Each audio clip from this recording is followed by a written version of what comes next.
নমস্কার, good morning, শুভ গুরু পূর্ণিমা।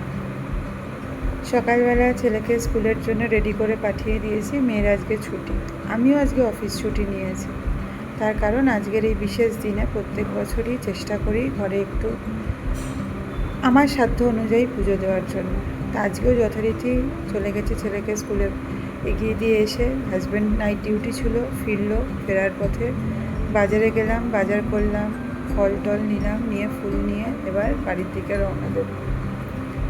বাড়ি চলে এসেছি, একটু বেলা হয়ে গেছে, কিন্তু এখন যদি পুজো দিতে বসি রান্না করতে দেরি হয়ে যাবে।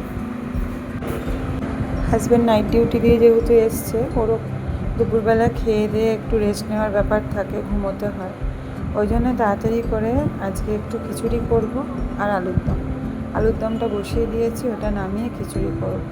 ভেবেছিলাম সবজি দিয়ে অন্য কিছু করব, কিন্তু যেহেতু আমার মেয়ে খিচুড়ি পছন্দ করেন, আলুর দম দিয়ে করলে তাও খাবে। ওই জন্যে ভাবলাম আগে রান্নার পর্বটা মিটিয়ে নিই, তারপরে পুজো দেবো। পুজো দিতে বসলে তো একটু সময় লাগে, ধীরে সুস্থ তখন করা যাবে। স্নান ধান করে চলে এসেছি, যোগাযন্ত্রী করে নিয়ে বসেছি।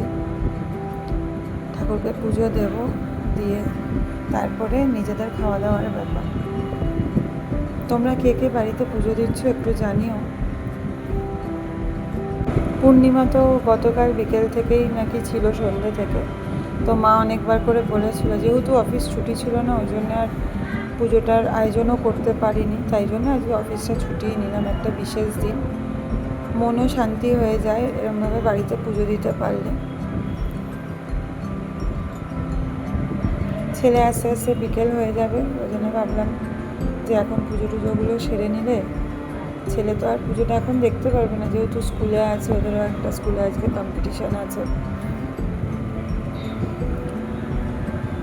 হাজব্যান্ডকে বললাম খাওয়া দাওয়া করে নাও, বললো না পুজো হয়ে যাক, একসাথেই খেতে বসবো।